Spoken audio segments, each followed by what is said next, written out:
It's my great pleasure to welcome you all here to this beautiful and historic church. And I'd like to first thank Father Edward Duran and the people of St. Charles Borromeo for once again allowing us to have this very happy event here at St. Charles Borromeo. So thank you very much for that.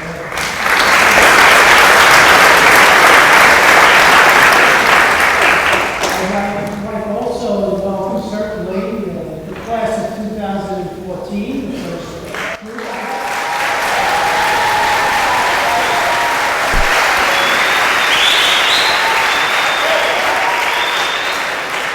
And earlier in the evening at the Mass, so many people gave congratulations and thanks to lots of people, so I don't want to do that today.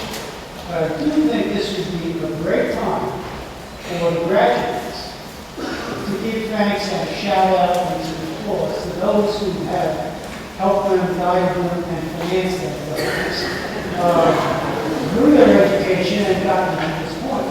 So for your parents, your grandparents, your loved ones, brothers and sisters, maybe you want to express your appreciation to them at this point.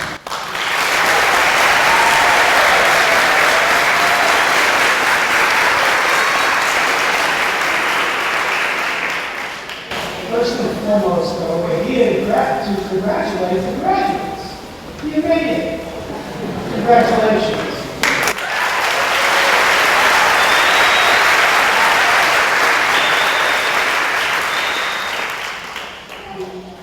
The board, faculty, the administration, I know joins me in congratulating you and wishes you the best for a productive future.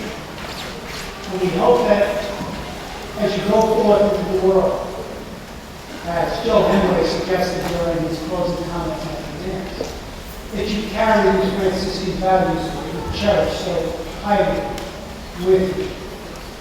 And you know what they are. Community concern, peace, looking out for one another, integrity. Those are the values that we hope, in addition to a very fine education, and in addition to preparing you well for whatever endeavor comes next for you, that you make a real difference in the world, not just by being a competent nurse or doctor or teacher, but being a good citizen. And a good citizen and a Franciscan citizen are very similar in my definition of those. So we have a pretty long program, and graduations and I went to them, I wasn't ready, I don't want to go on tomorrow. I do want to once again congratulate you, wish you well, and assure you that you are one of us now. And whatever we can do to help you in the immediate future and in life, we're here to do it because you're part of our family forever. So good luck. It's now my pleasure to get the program back to you and our provost so we can proceed with our program and we can get that very valuable piece of paper that you all over. So God bless you all. Thank you.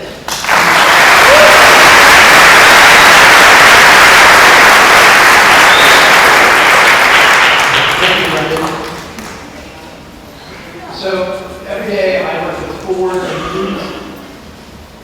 They're all remarkably creative to make my life a better. And today's commencement address will be delivered by one of them, Monica Michalski, the Assistant Dean for Freshman Studies and Academic Support. Dean Michalski graduated from St. Francis in 2001, which to you guys seems like a long time ago. She earned her bachelor's degree in psychology. Served as president of the Psychology Club and of Psi Chi, the National Psychology Honor Society. She was also a member of Duns Scotus.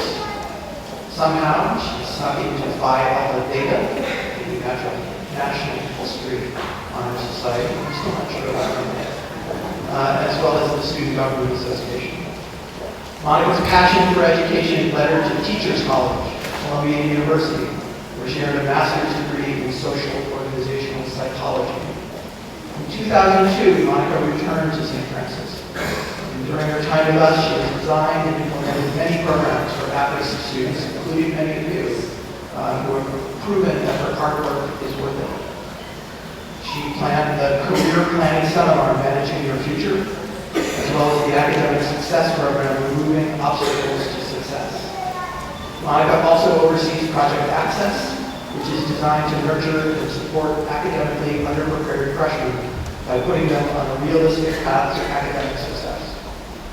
Over the years, Monica has presented at regional and national conferences, including the Education Policy Institute, the National Resource Center for the First Year Experience, the National Symposium on Student Retention, and the Roll Levin's Higher Education Conference. She speaks on topics ranging from academic advisement to utilizing data to create programs and initiatives to improve student persistence. She has assured me she will not mention data today at all. She's also served as a member of the Alumni Board of Directors of the college. In addition to her work with freshman studies, Monica is also an adjunct professor at the psychology department. Ladies and gentlemen, it is my pleasure to introduce Assistant Dean Monica Michalski of the class of 2001.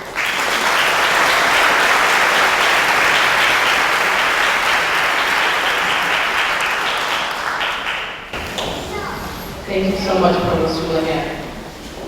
Now I will have a few numbers in my speech that I'm going to start with. First and foremost, congratulations to the class of 2014. Your hard work, perseverance, and drive is what got you here today, and for that, you deserve extreme recognition.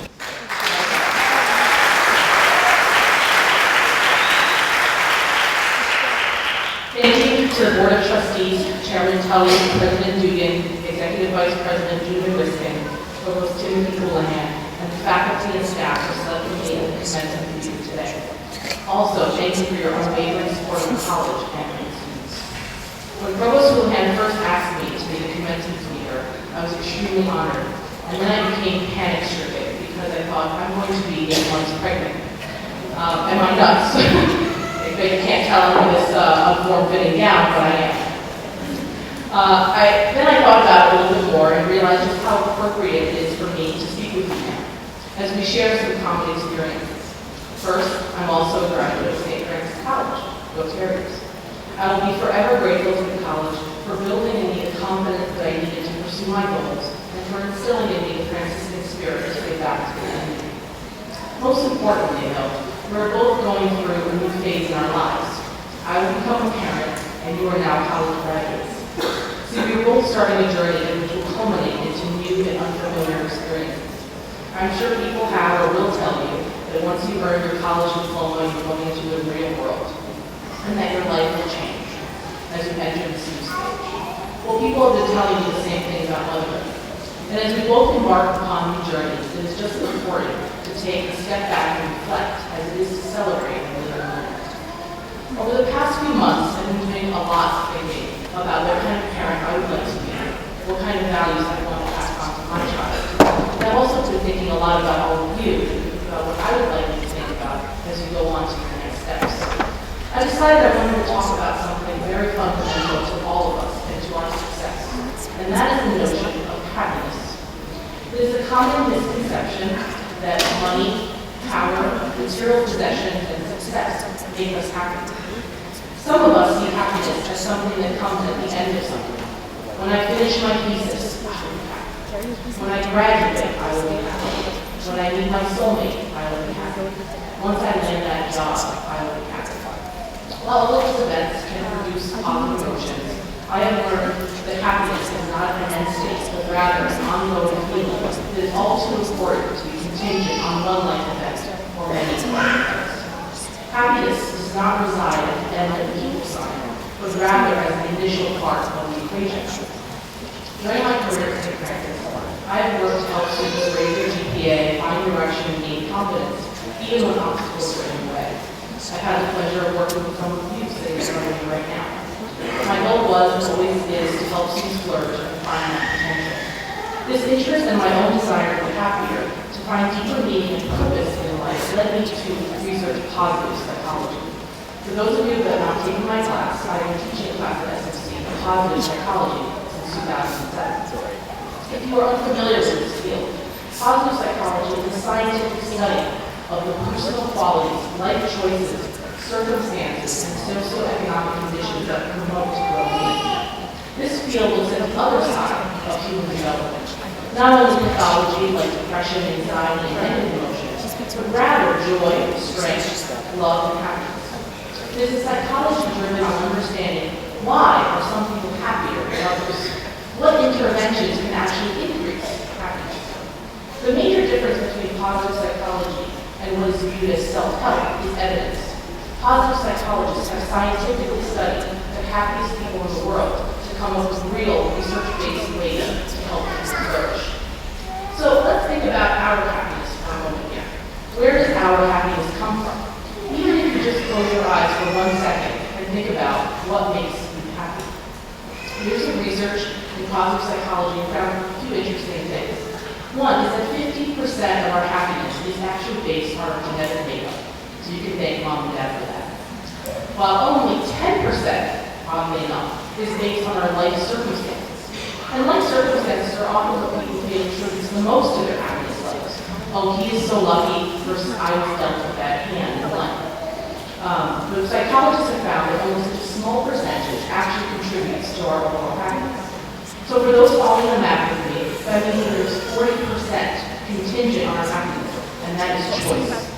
What psychologists have found is that 40% of our happiness is determined by our own choices. So basically, what we choose to do and how we choose to think can impact how we feel. Why is all of this important?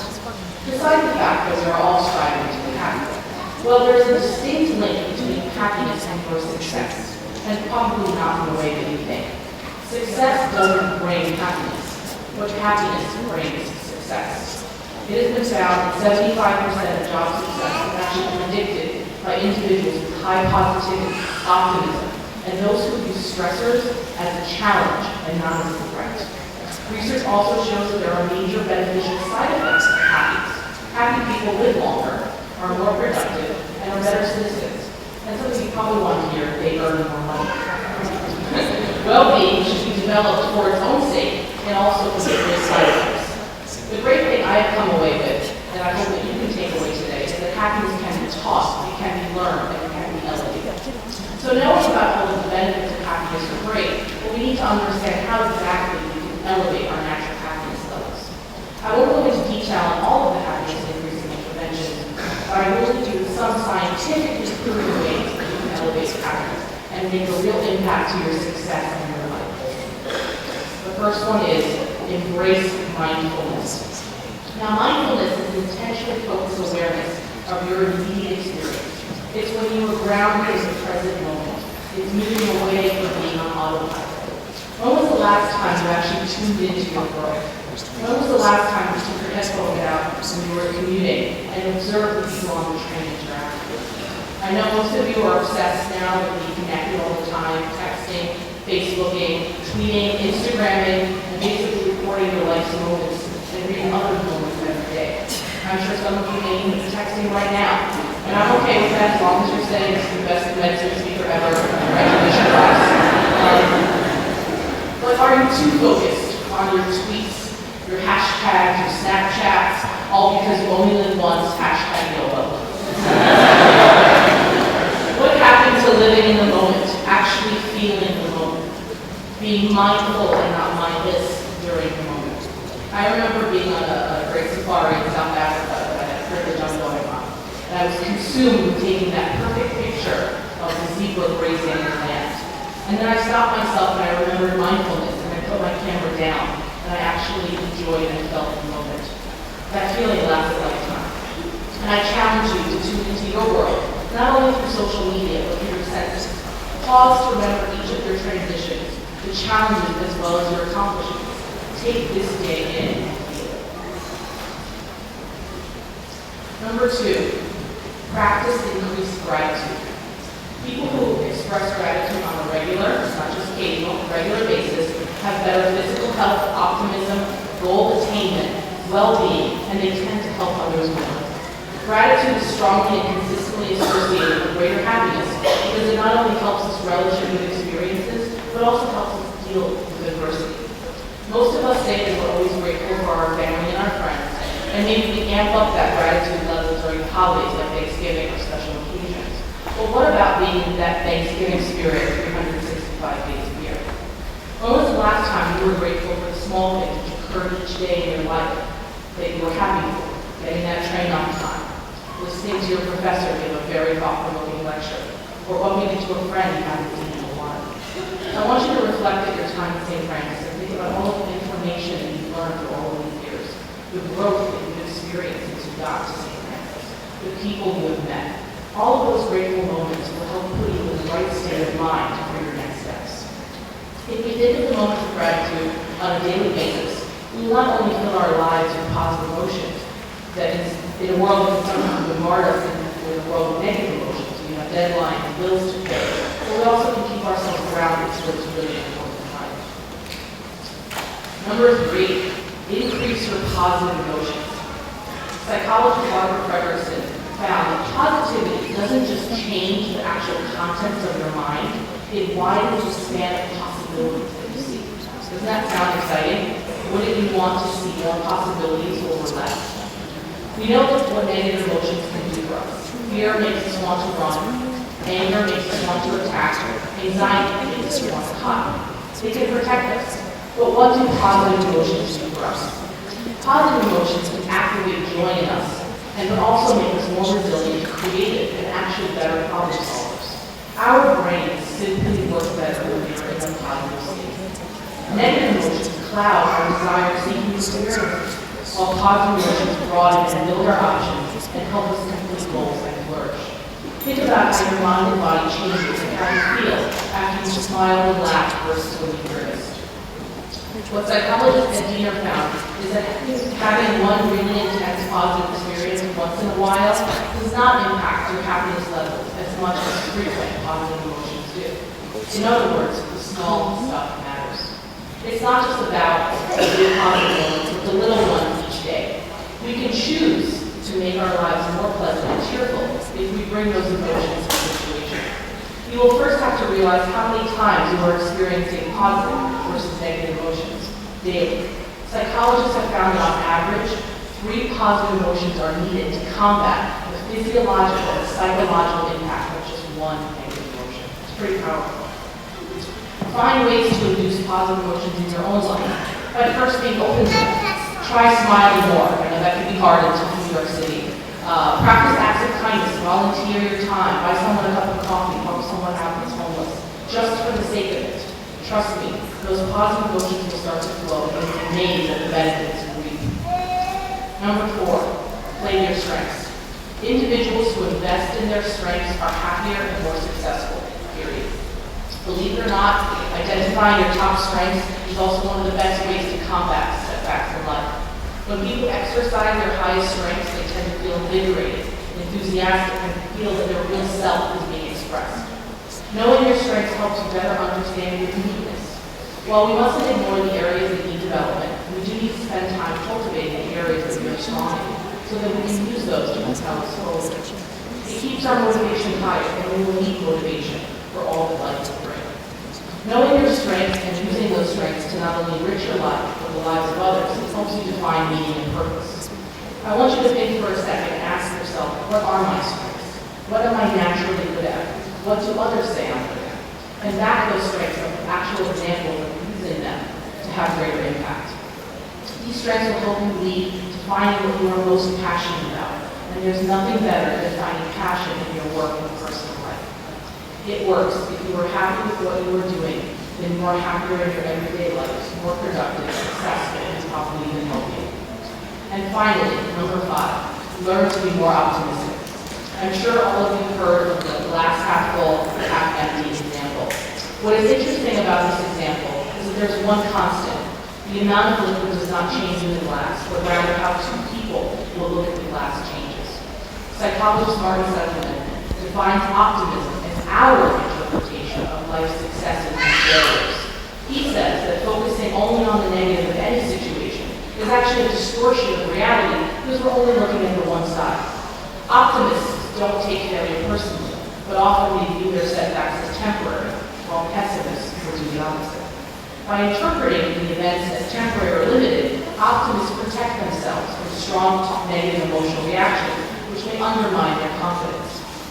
People who are optimistic have better performance at work, are less depressed, have fewer health problems, and have better Our beliefs, whether they're pessimistic or optimistic, play a significant role in creating our reality. Our attention is placed to whatever area we decide to magnify. If you are actively focusing on the negative and ignoring the positive, your reality will be strengthened into negativity. Your expectations of yourself and of the situations will determine your reality. How many times have you heard of stories where people have believed in themselves so much that it kept them moving forward even when the goals seemed further away? The great thing with optimism is that it can be learned. We have more control of our life than we sometimes believe. I want you to think about the obstacles you can overcome to fulfill your dreams.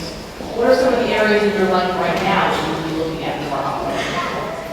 So let's recap. Mindfulness, optimism, using your strengths, positive emotions, and gratitude are going to play a larger role in your success than you think. So let me challenge you to relate some of these interventions to your own happiness levels. I want you to realize in your innate potential for greater happiness and awaken this idea of choice. Make happiness a habit. As you leave here today to follow your dreams and scale great heights in whatever profession that you choose, I ask you to remember that happiness is a choice. Happiness determines your success and not the other way around.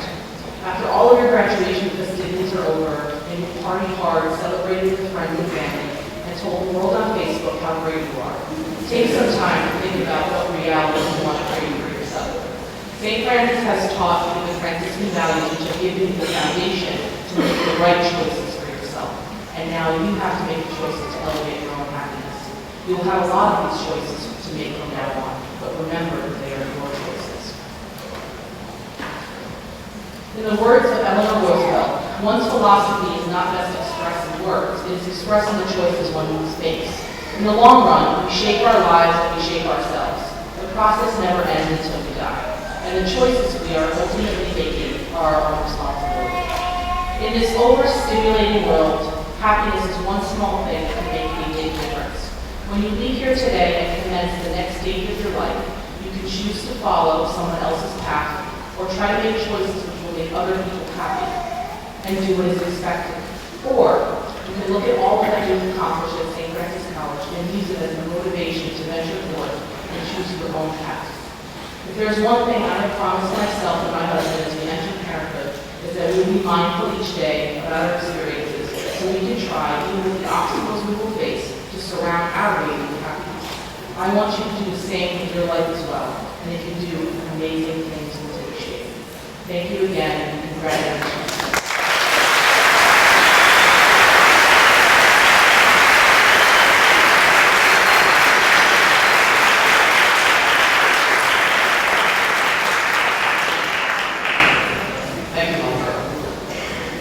Along with those four remarkable deans, I also get to work nearly every day with 88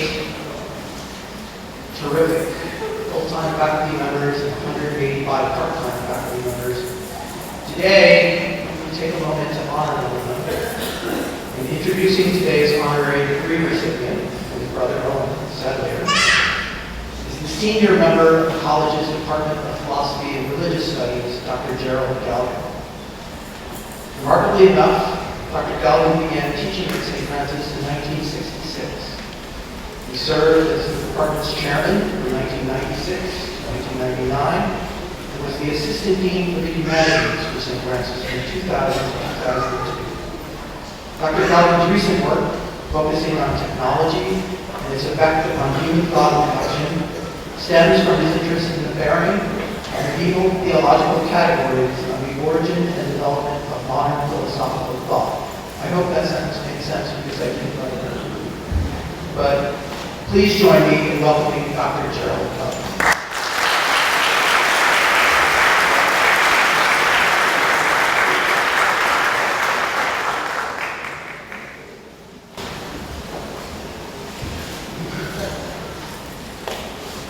President Dugan, Chairman colleagues, Lord Kuhlaman, administration, faculty, and staff, and of course the graduates, the parents and friends, the alumni, family, and all.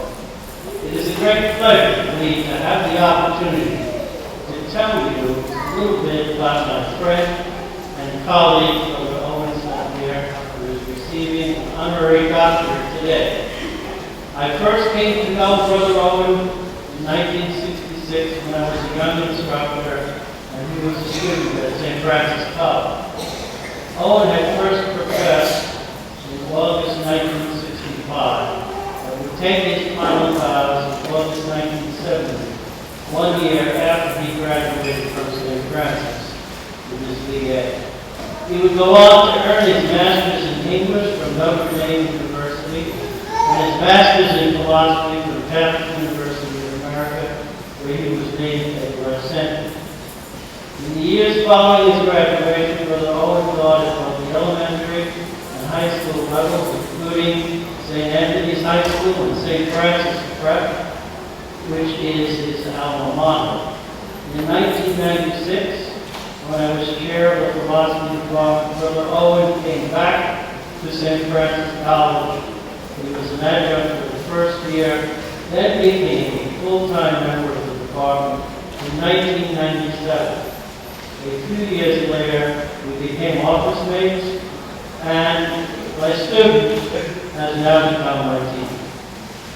It would be impossible in the time allotted to me this afternoon to fully describe what Brother Owen's presence has meant to the St. Francis College community over the past 18 years.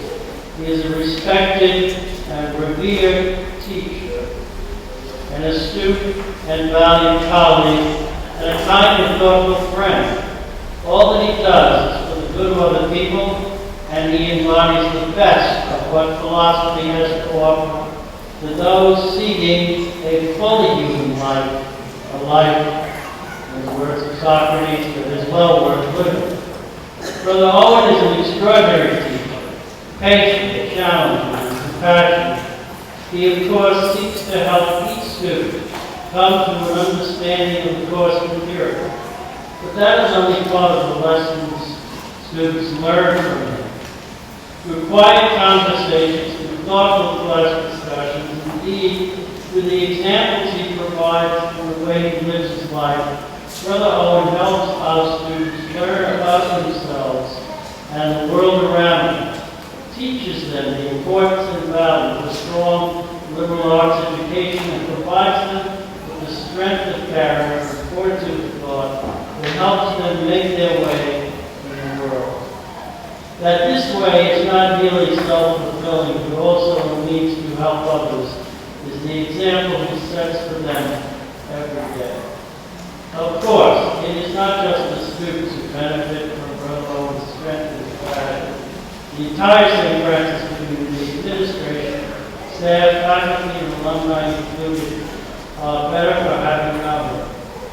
He works tirelessly on the school's behalf, and selflessness and humility, two virtues that are becoming increasingly difficult to find in our world, provide daily lessons for us all.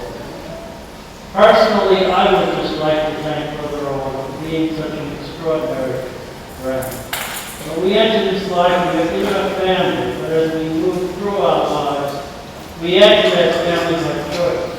My wife Wendy and I are so very glad that Brother Owen is a beloved part of our own family.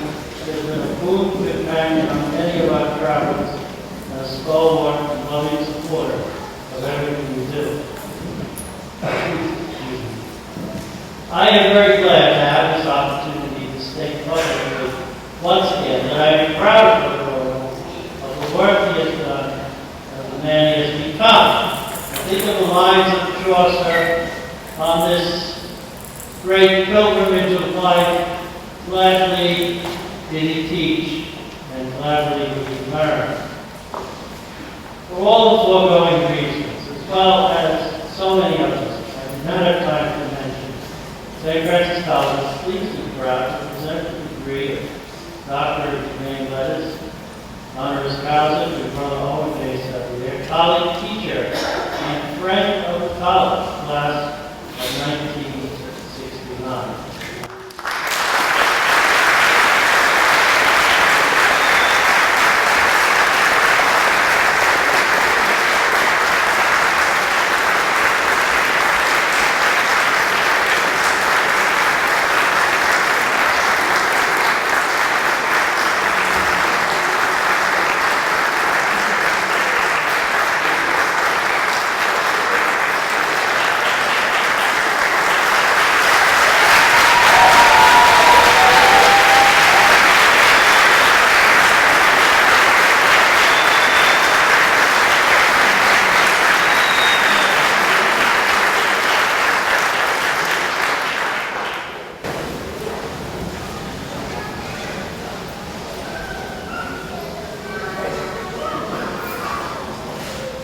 I assure you my remarks will be very good.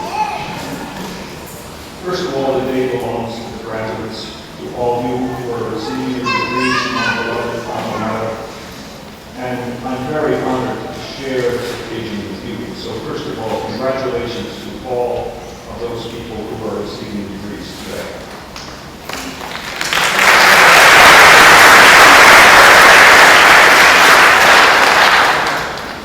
The debt of gratitude which I owe to St. Francis College for this high honor is enormous.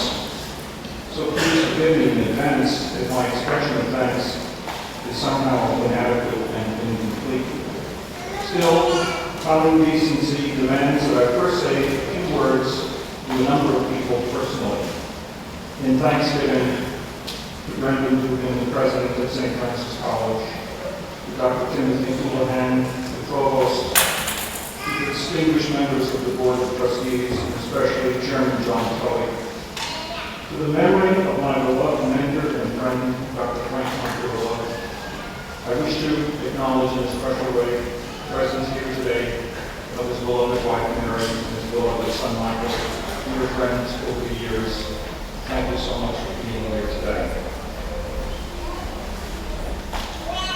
My colleagues in the Department of Philosophy and Religious Studies, especially the chairman, Dr. Sophie Berman, and my dear friend, Joe Galvin. For his gracious introduction, I can only say a profound thanks.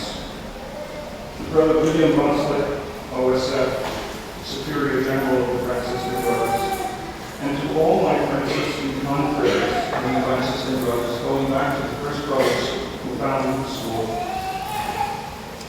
I say thank you. To the members of my family, for their constant encouragement and support throughout the years, to my sisters Eileen Sadler and Catherine Maloney, to my niece Jennifer Ann Maloney, Assistant Professor of Fine Art at Delaware University, to my nephew Dr. Ian Maloney, Assistant Professor of English at St. Francis College, and to a special family friend of ours over the years, Anna Megan Driscoll, I say my profound thanks.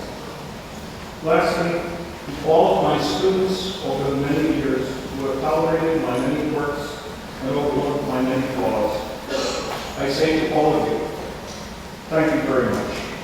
Thank you from the bottom of my heart. God bless you all.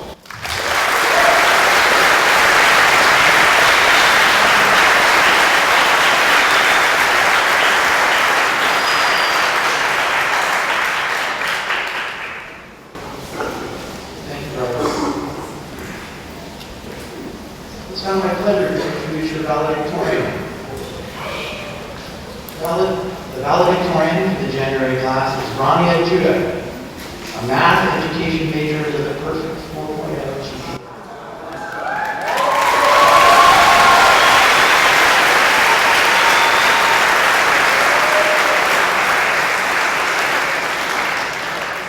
Rania transferred to St. Francis from Kingsborough Community College after a fortuitous meeting between her father and President Dugan. During their conversation, President Dugan suggested that Rania contact him directly to learn more about the college. She said she was a little hesitant sending an email to a president of the college, which he did, and was later introduced to Lisa Randazzo of the Office of Admissions, who did all she could to make transferring as easy as possible. Rania also points to education professors Richard Giaquinto and Peter Leibman, and mathematics professors Larry Shokot, Eric Legion, and Arthur T. Clementi for their support, their inspiration, and their patience. She will be teaching next year at IS 228, David A. Booty in Gravesend, Brooklyn, while also going to graduate school to earn a master's degree. And we hope to get her PhD. Rania said she also may one day go back to school to take up another of her passions, accounting.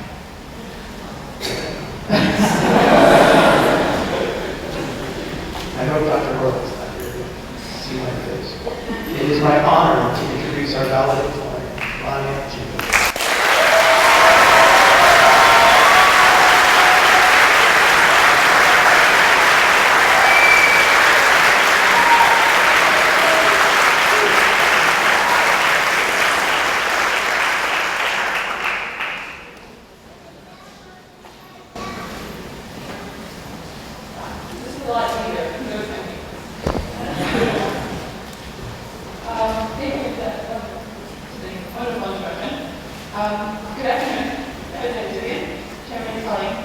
members of the Board of Trustees, distinguished guests, members of the administration, faculty and staff, fellow graduates, families, and friends.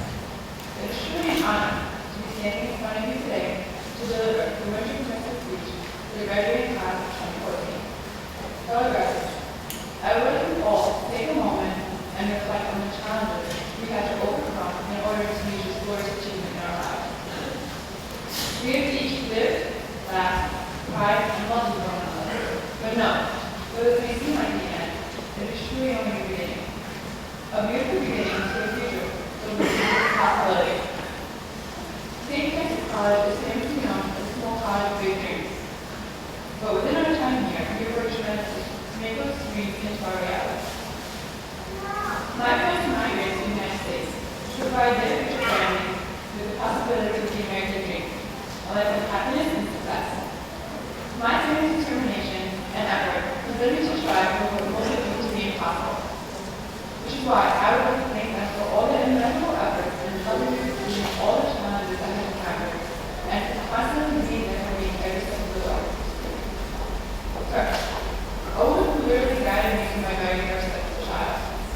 I took me around them and taught me through some pretty hard times. She is a beautiful, wonderful, and astonishing person that I have the honor of calling home. She constantly sheds the warmth and light on my life whenever I come to be cold and dark. She has the beautiful ability to bring down to earth whenever I find that my mind continues to another planet. Mom, I am so blessed that I have you in my life. You truly are my rock, and the one person I can and will always call. Where are you, Mom?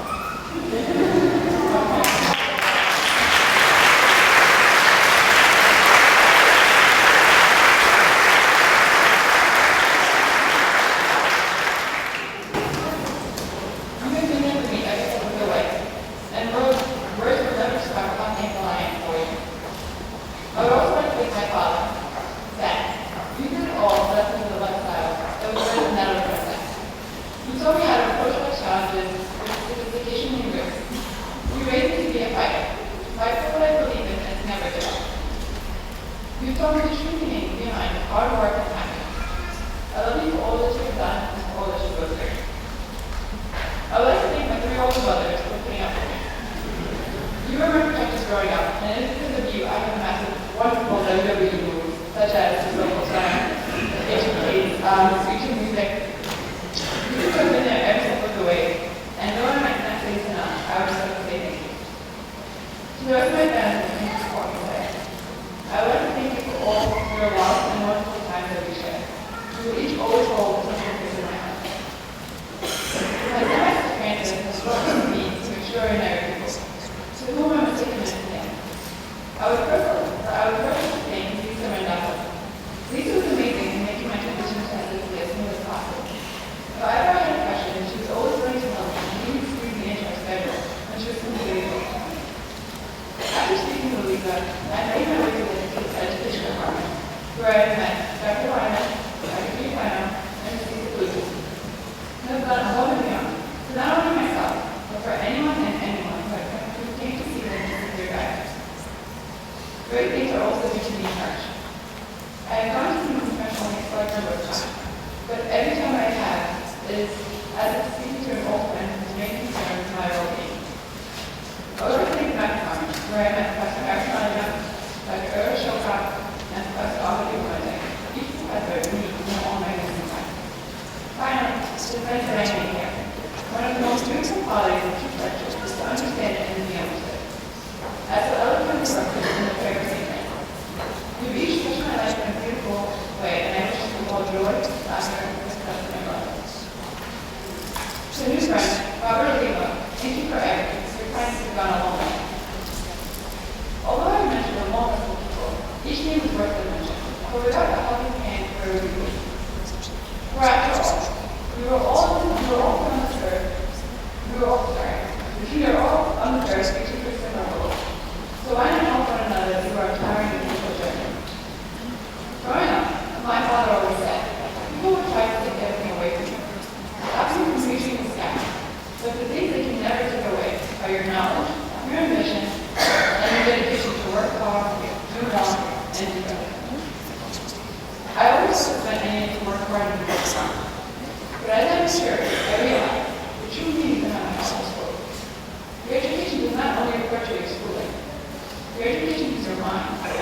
your right knowledge and your worldly things. It is your willingness to be open to new situations and constantly learn from the world around you. It is the ability to take every encounter in life, work through it, learn from it, and expand on it. So graduates, as you do with us, your life is too short to spend your time playing phone or reading your own system. It is too short to worry about your business status and having people help with it.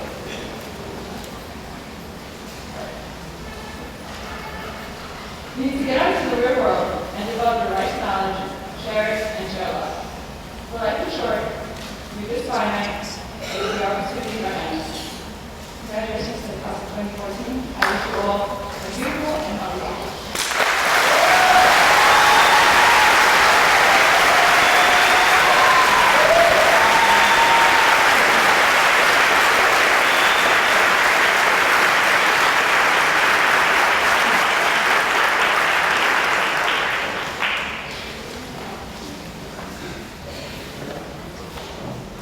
Beautiful, Anya.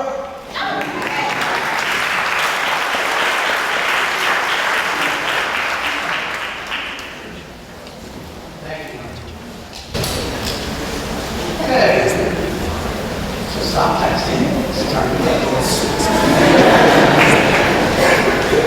Before you do, I have to read this school markish note. And all the parents have to pay attention.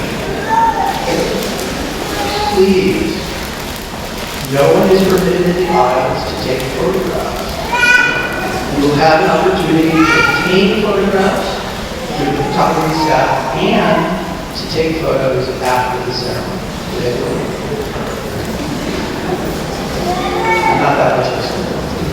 But do try to enjoy yourselves. There's a few caveats. So, trying to stir some fire. I would ask that President Dugan and Chairman Tully please proceed to the center of the church.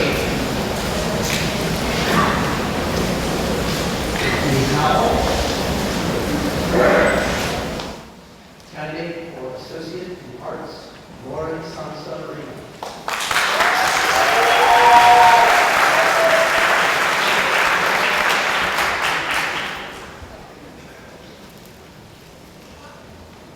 First candidate for Bachelor of Arts, Shuvana M. Alam.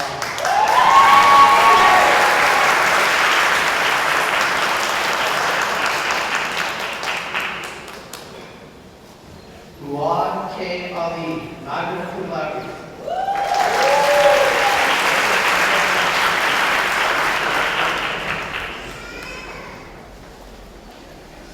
Gabriel J. Bego.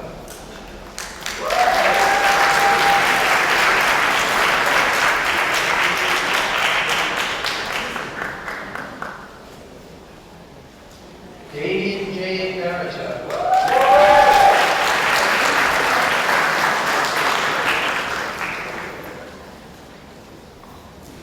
Robert Barisha.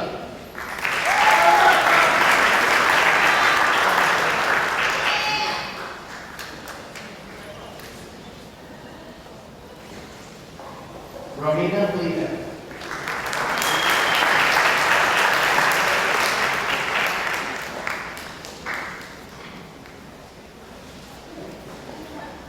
Cheyenne Burton.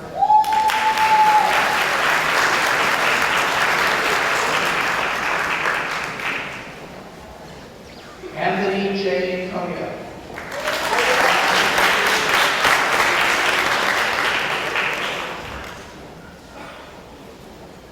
Salvatore Connor.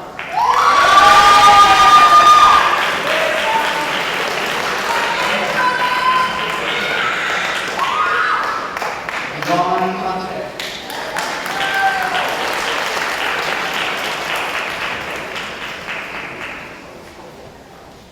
Gregory L. Cosentino.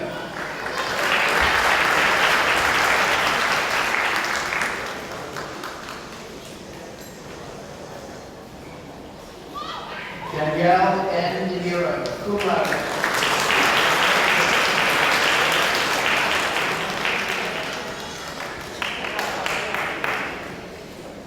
Lindsay Ellison.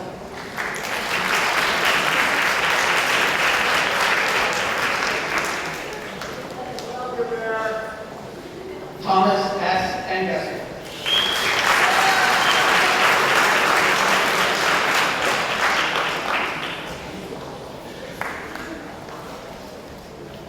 Thomasina Baratra. Cum laude.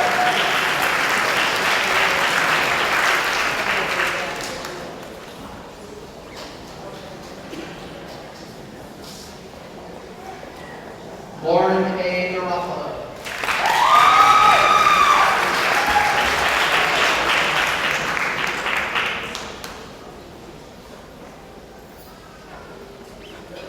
Fabiana Verlena Barbosa Oliver.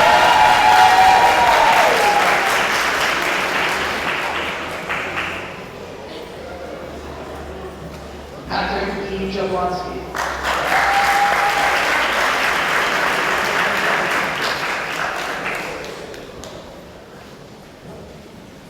Ryan Levy.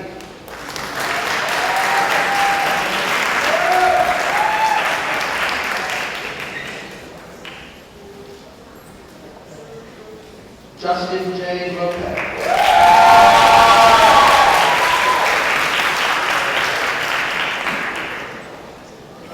Laura A. Madraza.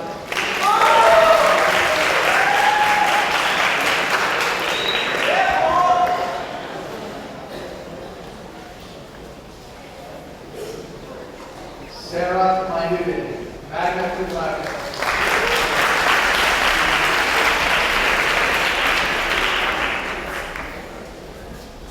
Dominique A. Morrison.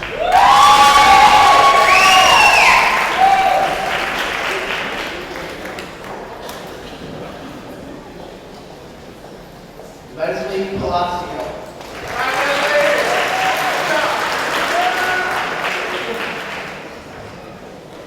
Christina L. Perez.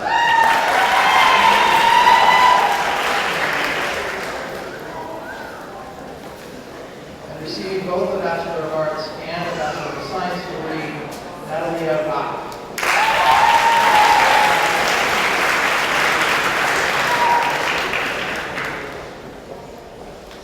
Charisse Ramos.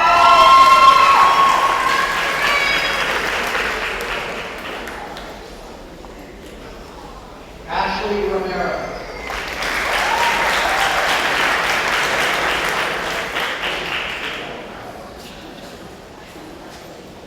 Margarita Ruiz.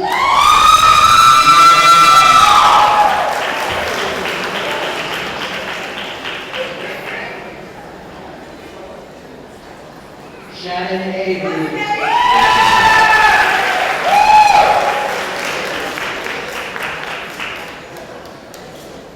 Anthony F. Salerno.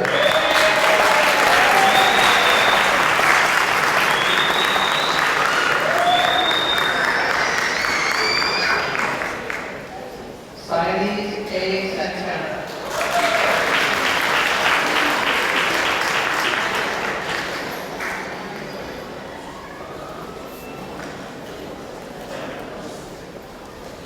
Melanie E. Silvera.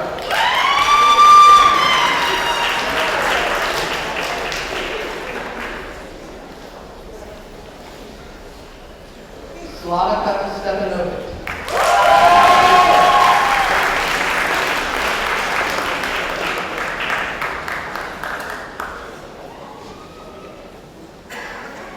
Fatima M. Ture.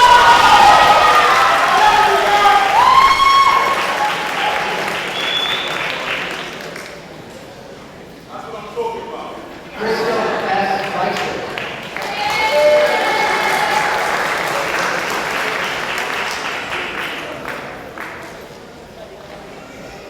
Christine A. Zbigrawski.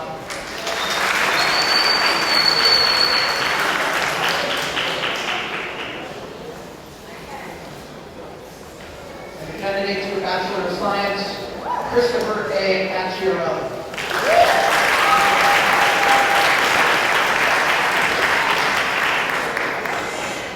Gennaro Adamo.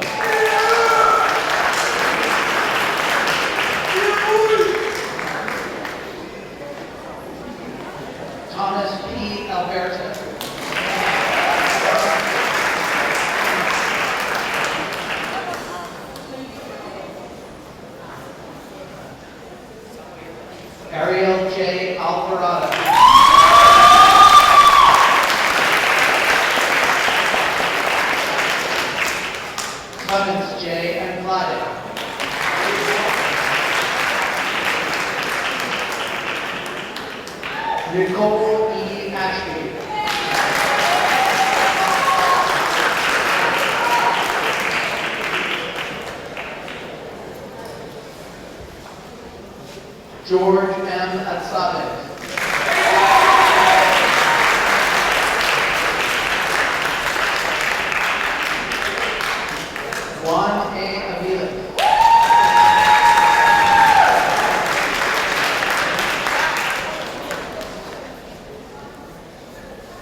Awate.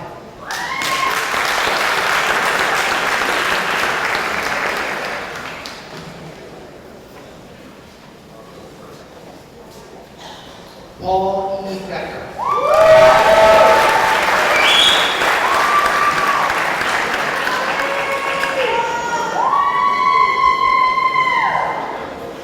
Catherine E. Brown.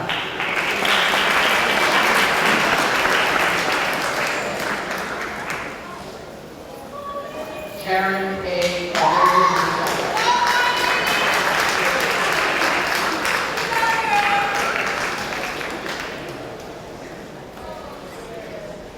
Stephen D. Kayada.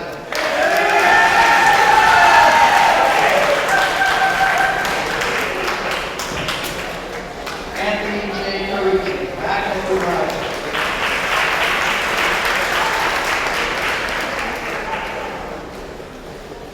Helen P. Chava.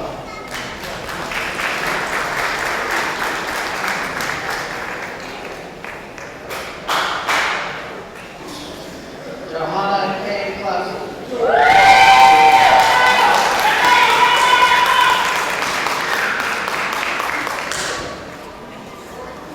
Anthony DiCarlo.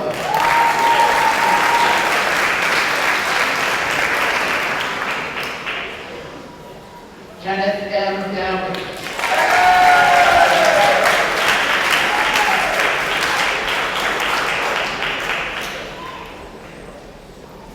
Leonardo P. Dupree.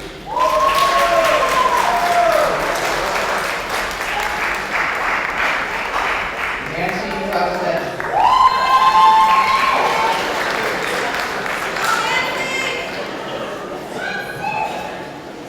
Henry J. Gonzalez.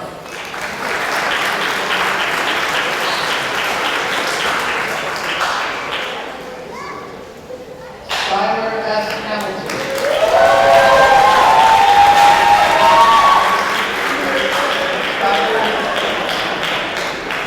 Skylar is the recipient of the Victoria Luconsola Foundation Scholarship.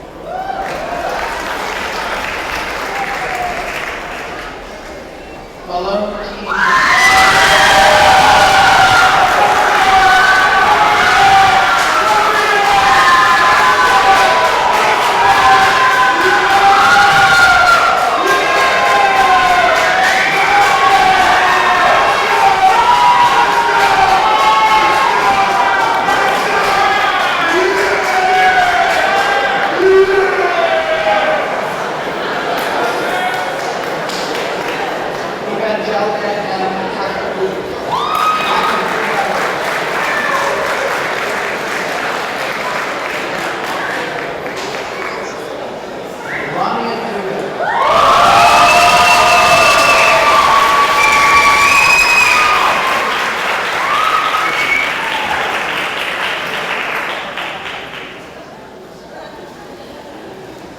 Elizabeth K. Kromchenko.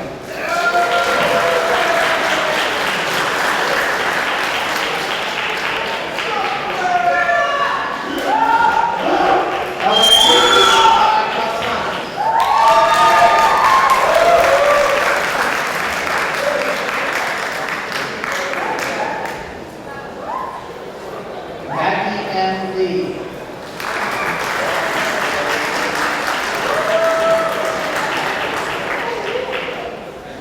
Diana N. Nicole.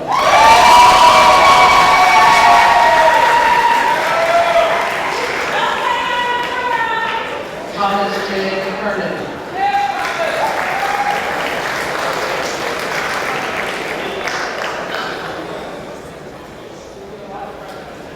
Kenny R. Vila.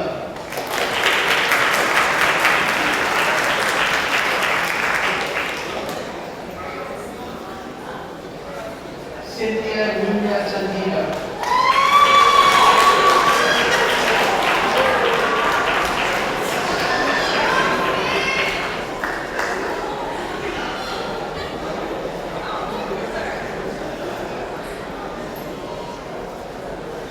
Angela F. Palmer.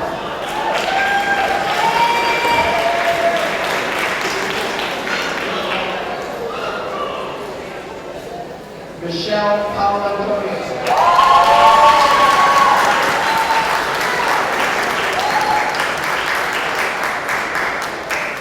Natalie Paul.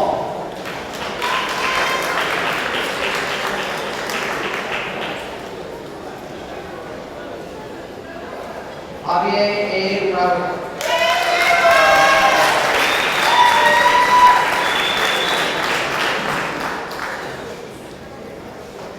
Monique A. Reed.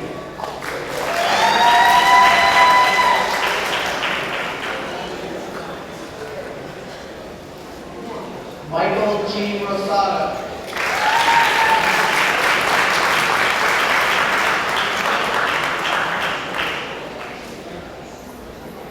Magdalena Rescue.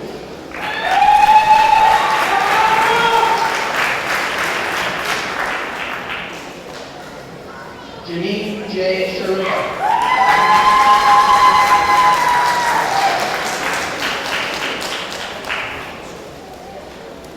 Richard W. Spear.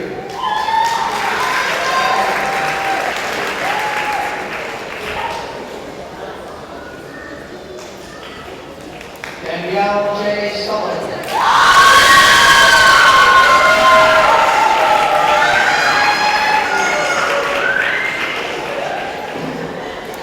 Georgia L. Sullivan.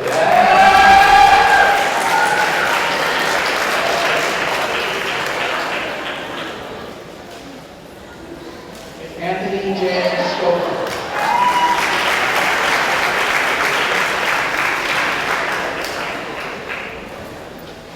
Mildred C.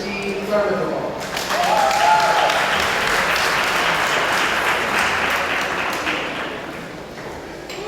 Nicholas Rassaturo.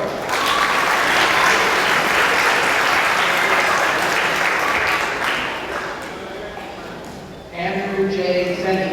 Magna Cum Laude.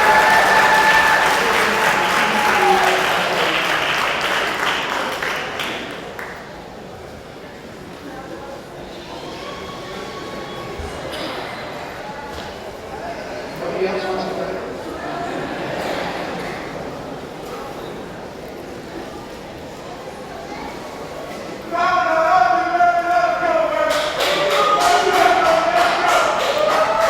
Okay, we're going to add one thing this year.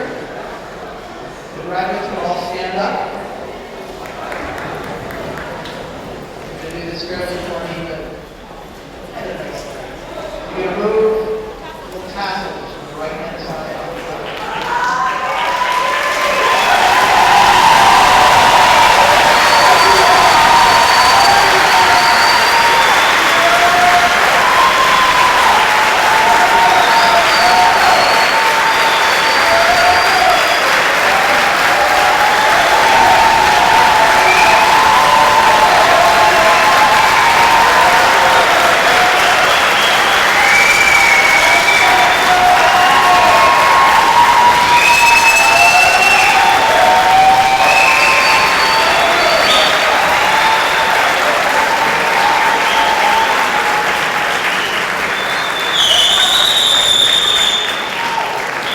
So congratulations to the class of 2015. You can all sit for a moment. We're going to conclude three more quick things. First, I'm going to ask Dr. Owens out here, Honorary Dr. Owens, turn to the podium here to offer a benediction, after which Richie and Dr. Commencement lead us in the alma mater, and following the alma mater, we're going to assess that. Brother Owen.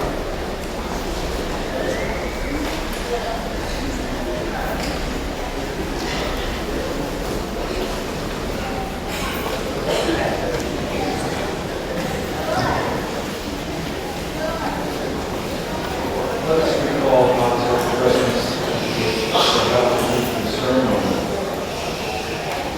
Dearest Lord, as we take leave of this special graduation ceremony, our hearts are filled with joy and gratitude for the wonderful years together at St. Francis College.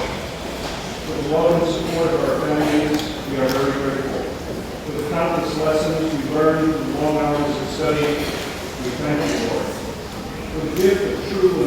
friendships, we are especially grateful.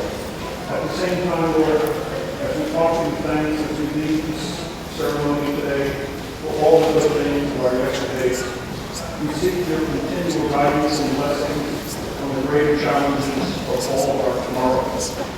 We ask you to bless and direct our talents, our imaginations, our insights into the careers of noble service for those in need. We ask you to bless and inspire our love of truth, goodness, and beauty into the lives of sincere devotion to the common good of our society. And lastly, dear Lord, we pray that the blessings of love, joy, and peace fill our hearts today, fill our cities, our homes, and our world